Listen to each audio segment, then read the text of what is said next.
ఎవరు ఎలా ఉన్నా నువ్వు దేవుడితో ఉండాలి.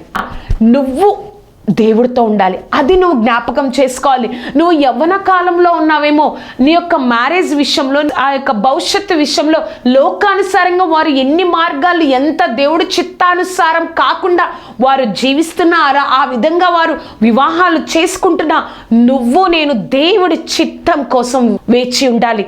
ఎవరు ఎలా ఉన్నా కూడా కాదు, నేను దేవుడి చిత్తం కోసం, దేవుడి కోసం నేను నిలబడాలి అని నువ్వు ఎప్పుడైతే అనుకుంటావో దేవుడు నిన్ను వదిలిపెట్టాడండి.